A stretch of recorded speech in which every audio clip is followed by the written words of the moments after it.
Good afternoon, class. You are welcome to Strategic Wealth Creation Initiative class. My name is Mos Michael Rubino. I'm an entrepreneur, a businessman of over 15 years, counting. I'm here to take you on one of the topics, customer relationship management. Customer relationship management is a key factor for the survival of any business. So it's important that as a businessman, as an entrepreneur, you're conversant with ways that you can use to build your customers and ensure that your product has the patronage that it deserves. Because this is what ensures the survival of your business. For every product, certain factors that endears to the hearts of the. For instance, for these products that we have here, the product must be of quality. And here we're talking about products or services. So if you're rendering a service or you're producing a product for the customers, it must be of quality to your target customers. And also you must have a way of relating with your customers, a way of marketing your product, a way of getting the message out to your customers about your product. And that's where communication comes in. And also you having what is called soft skills that will enable you to know how best to reach out to your target customers. And also understand what actually your product is doing to the customer. What is the benefits, or what are the benefits of your product to the customer. And you need to know the features of this product or service that you're rendering. Because these features of the product is what qualifies the benefits. So for you as an entrepreneur, you need to understand all of this about your product or services so that you'll be able to send the message out, be able to convince your customers to patronize you. And for you to be able to maintain a very good customer relationship. So there are 4 key points in customer relationship. So one of the key points is then secondly, you must know how best to relate with your customer, how best to pass the message across to your customers. That is communication skills, or your channels of advert. Which channels do you use to advertise and send the message across to your customers?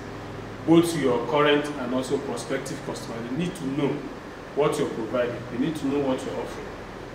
So the way and manner that you send this message out matters for the survival of your business and also for you to maintain good customer relationship. Then also for the customers that understand what benefits they are getting from that product. And there's an acronym that we make use of in business that is called FAVEC. This acronym stands for F in that acronym stands for faster. How fast can you produce that product to the admiration of your customers? The A in FAVEC stands for how attractive is that product or service to the customer. Then B in FAVEC stands for how better compared to other products, that is compared to the products or services of your competitors. Then E stands for how easier can you be able to produce or render that service. Then C, finally, is how cheap is your product. So if you're getting a product in the market or if you're rendering a service, you have to weigh this product or service on these 5 acronyms, that's on these 5 alphabets. That is how fast, how attractive, how better, how easier, and how cheap can you be able to produce that product or render that service. Because that's where the benefits or the features of that product will come in. Because for a customer to patronize you or to buy your product, to exchange his or her hard-earned money for your product, you must be giving that customer a gain, or you must be relieving that customer from a pain. So if you are not serving any of this, then it is difficult for the customer to part with his or her money. Before we delve more into customer relationship, let us look at the business canvas. So the business canvas is able to give you an outlay of what the model business blueprint should be like. So as a businessman, you need to understand the business canvas so that when you are going into business, you know all the interplaying factors that affect your business. So for every business that you're into, you must do like a foundation or a blueprint or an architectural display factors in that business. For this business canvas, you have some key factors that affect every business. And if you can look at those key factors, there are about 12 factors in business. So let's look at them one after the other. One of those factors is the key partners that are helping you to promote the business, or that are partnering with you to make sure that you're successful in their business. So if your key partners are not as knowledgeable or as passionate as you are, or they are not as committed, that will affect the success of your business. So for you to go into business and you have partners that you're working with, you have to weigh and know if these partners are on the same page with you. The other key factor is key activities that you are expected to carry out towards getting that product to the market. So how activities? That's the operations they are going to carry out. If it's a product that you want to produce, what are the technicalities involved? What are the operations? What are the activities that you need to carry? Understand these activities very well. You ask yourself that question. And these activities are expensive. What are you going to require to be able to carry out these activities? Then the other point in the business canvas is looking at your value propositions. Because for you to make it in business, you must have a value, as we said before, under fabric. You must have a value that you're bringing to the marketplace. Because a customer will not part with his or her money if he or she is not benefiting anything from that product. So for you to bring a product that will be attractive, that will be accepted, that customers will patronize, you must be providing value. Or there must be a unique value. When we talk about unique value, we're not looking at the difference, the tangible difference between your products and the products of other competitors in the market. If you're going into business, you look at the product or service that you render, what is the uniqueness of that product that will make it stand out from the rest of the other products in the market. Then 4, we have the customer relationships. And that's what you're going to be treating at in-depth today. So customer relationship, you're going to look at it deeply. Then also the customer segment. It has to do you being able to target the customers that will need that product. Because for every product, there are customers that it better fits. So one customers, then you know that you are in business. So the customer segment matters. So for as an entrepreneur, you need to open up your mind, do a lot of market research, and understand those customers that really need your product or service, and then try and promote that product or service to them so that they will patronize you. Then 6, you have the key resources. What are the key resources that you require to grow? And when we talk about resources, we're also looking at the skills that you need to get. Maybe you need to employ somebody that has certain skills to be able to assist you. This also has to do with the partners that you're going to require. But in key resources, you're looking at some of the materials and machineries that you need that will make that business to go well or make that product to come out very well. So you need to know what key resources do you have. I know key resources also is that have to be carried out. So you know if you don't have any of those resources, that means you have to try and acquire them so that your product will be appreciated in the market. Then, are you using to distribute or to advertise your product? You don't just use any channel to advertise the product or to distribute. Let me give you an example. If you're distributing your products in a wheelbarrow compared to when you're distributing your products in a cover, you see a lot of difference is made there. The customer will appreciate the product that comes in a cover in a safety and hygienic manner than the product that comes in a wheelbarrow. All of this also depends on the kind of product.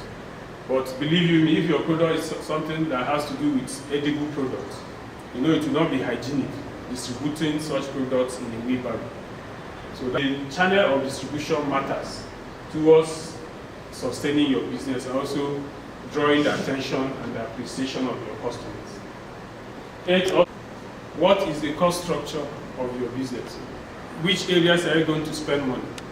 What are you going to buy? what is the raw material cost of what you're going to be using? And also, what money are you going to spend in terms of legalizing the business? What money are you going to spend in terms of getting all the licenses and all of that? So you have to look at the overall cost of setting up that business. So don't go deceiving yourself thinking that it's going to be gotten free. You have to spend some money to establish your business. And after that, you now look at the revenue streams. Revenue streams is like for you to know which areas are you expecting money to be generated through this activity, through this product or services that you're bringing to the marketplace. So once you understand your revenue stream, that will now encourage you to know if that business is going to be viable. And for you to be able to identify the revenue streams, that means you must have a very good business plan. Because based on your business plan and the strategies that you have adopted for that business, that will ensure that those revenue streams will come as planned. And that is what is going to make you to be confident that you are in business. Because for you to be in business, you must make profit. And that's where the revenue streams come. So from the outlay, you're able to see a panoramic view of what your business is all about. And that helps you so that as you go on, you now know which things to put your eyes on so that you not fail in your business. So now let's look at customer relations. We also say that customer is a king. So for you to have a very good customer relationship, you must ensure that you have at the back of your mind that the customer is king. And that means that if the customer is targeted at meeting up with the expectations of the customer. By industry standard, the quality of any product or service is defined by the fitness or correctness of that product to the expectation of the customer. So you must satisfy that customer. It's when you satisfy the expectations of your customer that you now know that you have a product or service that may attract some revenues from you. So the customer is key. So customer expectations at times differ from individual to individual. So since you have that understanding that customer expectations differ, that means as a businessman you have to be correct to know these changing likes and dislikes of customers. Because certain colors might be in vogue now, but in the next 1 year, people might not like the product to come in that color, or to come in that shape, or to come in that form. So, but if you are not conversant, if you are not close, if you are not keeping track to the changing trends, you will not be able to understand that the taste or the desire of the customer has changed. And if you continue producing what you've been producing years back, then that will affect the patronage that you get. So you must keep track to know when all of this changes, and also when your customer has developed certain dislikes so that you can make amends to continue to meet up with the expectations. So as we meet the expectations of different customers. When we talk about industry standards, we're talking about laid down regulations, laid down steps towards ensuring the quality of goods and services. So for every company or for every industry that have to be followed towards meeting up with the quality. This is not only for the case of meeting up with the desire of the customer, but also ensuring that there is product safety, also for the safety of the customer. Because the customer is not there when you're manufacturing this product, but for you to have that discipline within you to ensure that you follow laid down rules and regulations to produce products or services that will be appreciated and that will be safe for the customer. So quality of product and service is very important for you to maintain good customer relationship. Because if the quality of your product is falling short, then the tendency is for customers to develop certain form of apathy towards your product. And once that happens, then you are going to lose patronage. So for effective customer relationship management for business growth starts with quality of product is very important, or the quality of the services that you are delivering. Because this is what ensures that your customers remain with you. So the better your product or services meet with expectations, it will be for you to market that product. And also easier for you to retain your existing customers and at the same time attract new customers. So what are the strategies for ensuring quality? There are laid down strategies as a businessman that you have to follow towards ensuring that your product maintains the quality that is expected of that product, or the quality that you meet up with the expectations of your customer. So you are there to lay down specific standards that match the expectations of your customer that have been laid out.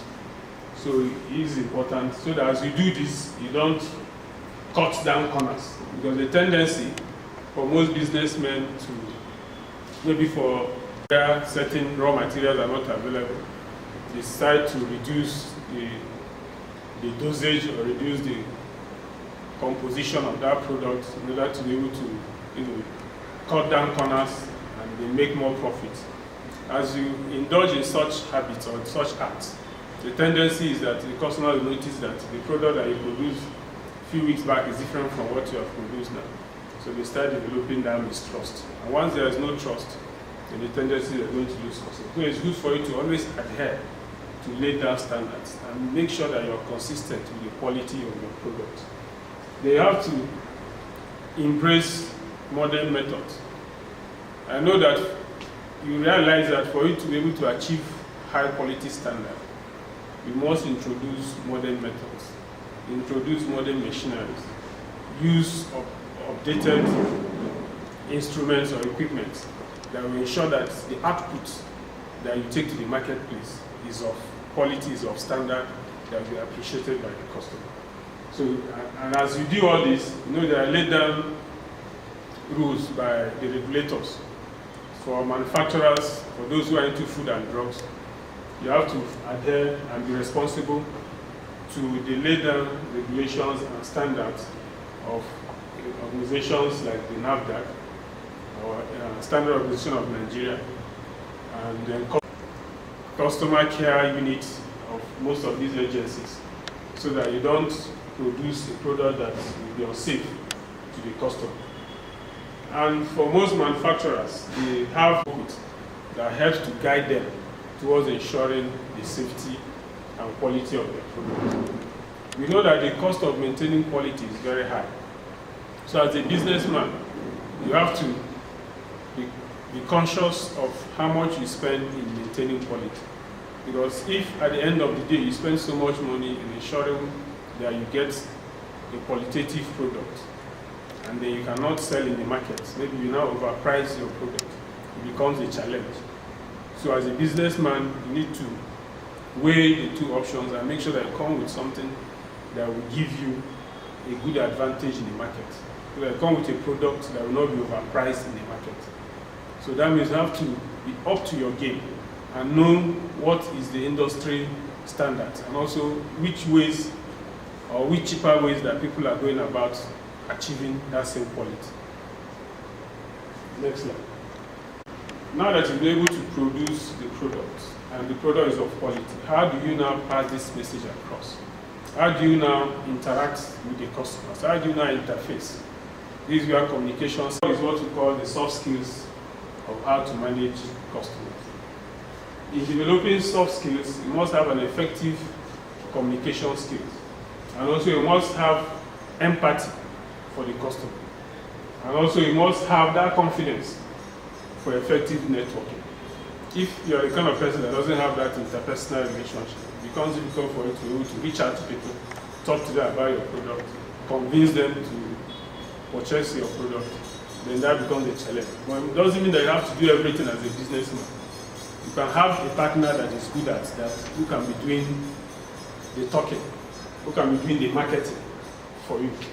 So it's good that you develop soft skills and learn how to unambiguously explain to the customer on how your product works, the benefits they stand to gain, and also what they stand to lose if they don't patronize or if they don't get your product. These are some of the ways that you can reach out and pass the message across to them. Because it's one thing to have the product good quality, and it's another thing to be able to market it. It's another thing to be able to tell the customer about it. But the customer will appreciate the importance of that product. So the communication is key. Being able to get the words out, being able to convince or persuade your prospective customers or customers who continue to patronize your product. Now let's look at the signs of. I know that in persuading somebody to say yes is not an easy task, but there are certain easy shortcuts that one can use that affirmation and be able to get that yes from a customer who wants to buy your product or who you want to buy your product. One of the strategies is what we call reciprocity. Reciprocity is the same thing as when companies try to give out gift items to prospective customers or to the public. That's a way of drawing the attention. So it's a strategy that companies use to draw the attention of customers, to grow the patron customers. So gifting or reciprocity is one strategy that can be used. You can make use of promo items. Just like people that will produce certain items. This is for children. They produce, they make a football, or they make comb, or make biros and stuff like this. Such promo items helps to create customers and also to make customers to remain committed to your product. And also you can create some kind of scarcity. Maybe your product, you believe your products have been, been accepted for some time. You can do an advert to believe that this product will be going out of the market for so period because of so thing. By the time you make that announcement, I think that is a product people really desire to have that product that period in time. So it's another form of marketing strategy, another form of persuasion. So by the time you throw that news out there, that this product will not be produced for so period of time due to that you're going on break, or that there's going to be some turnaround maintenance for your company, you see the amount of patronage you're going to have within that. But make sure that your product is of quality. Because don't go telling people that so product that they don't even like will be out of the market for 1 or 2 weeks. I don't think anybody wants to listen to you. So first and foremost, as we said before, let your product be of quality. So you can use any of these steps towards creating customers. Then you must show that you have authority. And when we talk about authority, is your expertise. Because people want to be sure that what you're producing or what you're telling them, you have authority over it, that you're an expert in that field. So it's important that you show that you're an expert, because that's what will ginger that confidence in people to want to patronize your product or your service. And also you consistency. Ensure that whatever quality that you have set for yourself, whatever standards that you have set, consistent on that standard, and you deliver on that standard. So don't go about cutting down corners, as I said before, so that your product will maintain that consistency that the product will be known for, or that service will be known for, your company will be known for. So it's good to maintain high standards and also be consistent, year in, year out. Then you can develop what's a strategy of liking. You can approach customers and tend to show that you have certain things in common. If, for instance, a customer that you feel that is a Chelsea fan, you can make that customer believe that you too are a Chelsea. Once that rapport is established, the tendency is for the customer to patronize your product. So there are ways that you can develop liking with your customer. That way you ginger that customer towards liking your product. So develop that liking, that form of communicating with a prospective customer. You'll be surprised the amount of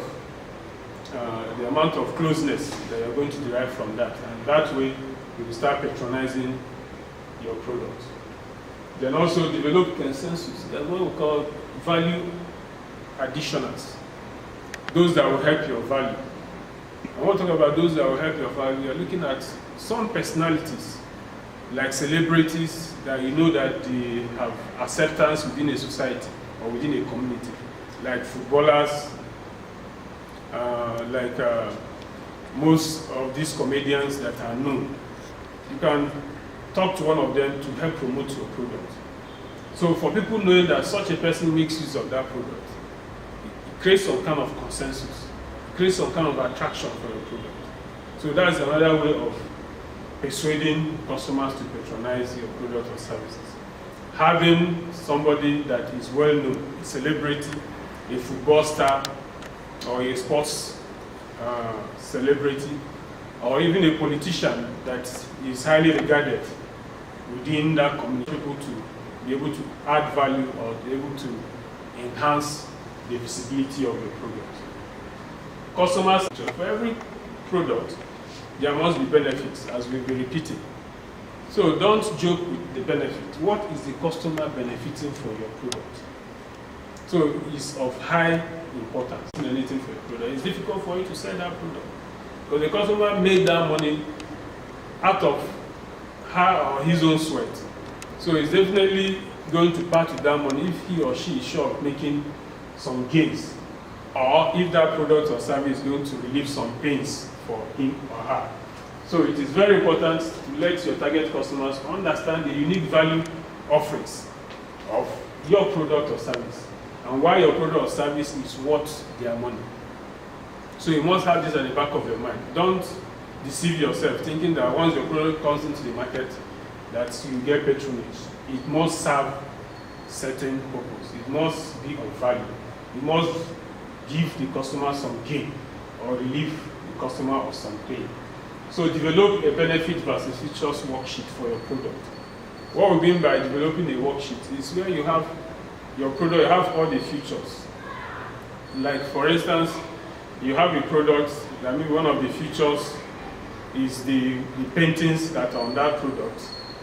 The paintings are of very nice and attractive colors. Then the benefits is that the product serves this and that purpose. Let's take for instance, you have a product, let's say a tomato paste product. And that tomato paste, one of the features is that it is packaged in a strong bowl. That is very easy for the customer to be able to handle. And it's very easy for the customer to store. And it will last for some time. But the main benefit of that tomato paste is the ingredients that is inside the container. But if the ingredient inside the container is not well preserved, then that means that benefit will not be achieved. So packaging, which forms part of the features of that product, also is very important. So you wouldn't package your product in a packaging material that will now be problematic to the customer. So you look at all of these things concerning your product. Maybe by the time we start looking at branding, you go deeper into packaging, adverts, and all that for you to create a brand. The benefits that the customer is deriving from your product actually serves the purpose. So for a businessman, you should lay more emphasis on benefits than on features. Feature is just like describing the product. But benefit is the actual gain or pain that product is going to do to the customer. So know your customer, know their likes and their dislikes. Who is your target market? That means who is your target customer? And you have to be specific. What are their ages, their gender, their location, their nuances, their interests, and one target market. So you don't say that this is only where your market is. You have to research and know the places that your product can sell. And you can only find this out if you do accurate research. And note that most benefits that will appeal to your target customer might not appeal to another customer. So you must find a balancing line to be able to get a product, both the benefits and features, that will serve a large number of your customers. And also, as we've been saying, if your product is not saving your customer money, or the product is not giving them any convenience, the product is not saving them time or stress, the product is not making them feel more attractive, this product is not enhancing their status, then it will be difficult for you to sell that product. So for every services that you're rendering, you must weigh them on the scale of these benefits, on the scale of this value that is bringing to the customer. And these values are stated. And in this worksheet, you're able to list all the benefits that your customers will derive from your product or service and the supporting features to each benefit. By the time you have this list, and then you're able to rank these 1 to 5, then you know which one that ranks higher. And all of this will depend on research, your market research. You know which benefits that the customers appreciate the most. So it is now these benefits that the customer appreciates the most that you will now be using to sell the product. It becomes your driving force, it becomes your slogan that you can use to sell that product or service. So after listing and ranking the benefits with their supporting features, then think of ways to effectively pass the message to your target customers. Because if you're able to list all this, then it will be easier for you, so that when you're discussing with your customer, you know what to tell him or her as to the benefits that he or she stands to derive from the product.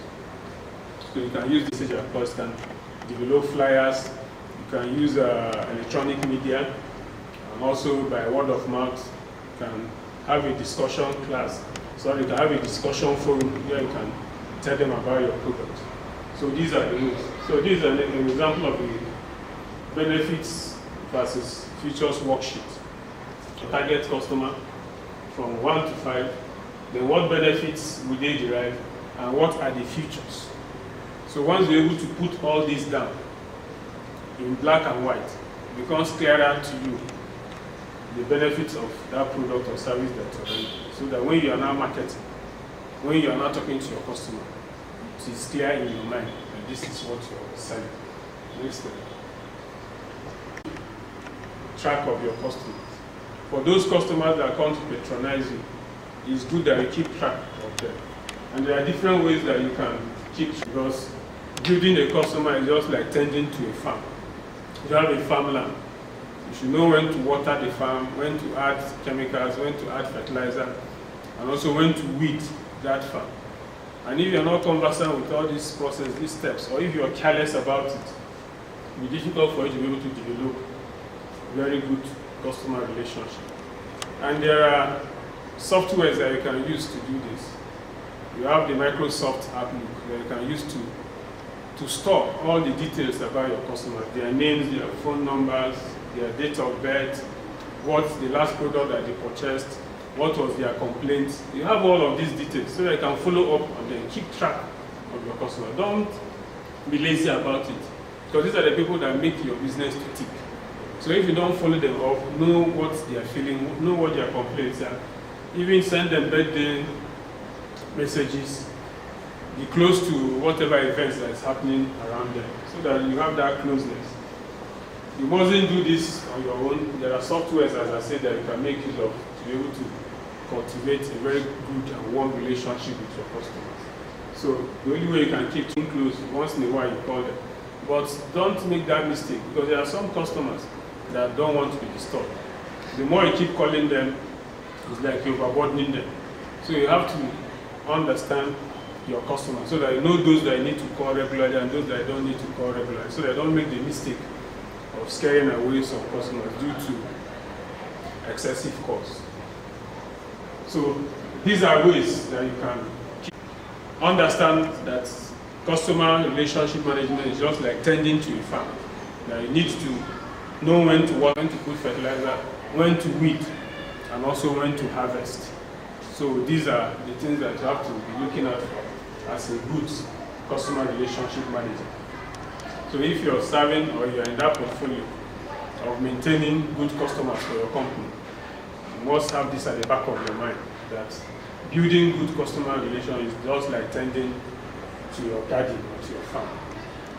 Are of different interests, as we've been saying. And you might have different customers with different nuances, with different behavioral patterns. So, but if you are not tactical about how you do customer relationship manager, you need to be conversant with. So these are practical steps that you need to take. So keeping track of customers' changing needs can be challenging, hence requires established CRM system that keeps tracks of customers. So this CRM system is like setting up a system that keeps track of customers, also to keep contacting them. You have the Microsoft app, you have the Mozilla Thunderbird CRM software, which are very effective tracking systems that can be utilized to keep track of customers. Apart from the regular ones that we use, you have the Facebook, you have the WhatsApp, always send WhatsApp messages, You can send text messages to your customers to also know how they are faring, and also to know what they think about your product. Because it's good that you understand the feelings of your customer, because it's the feelings of your customers that will now guide you to now know how you're going to move on with the product or the services that you're rendering. So now let's look at the requirements for a good life. This is trying to let us understand that for an average human being that requires a good life, he or she requires. And these things are divided into 4 tables. You have the self-actualization table, you have the physiological needs, you have the love and belonging needs, you have the safety needs. Under physiological needs, the banks come in. An average human being requires love and belonging. That's the feeling of acceptance and value.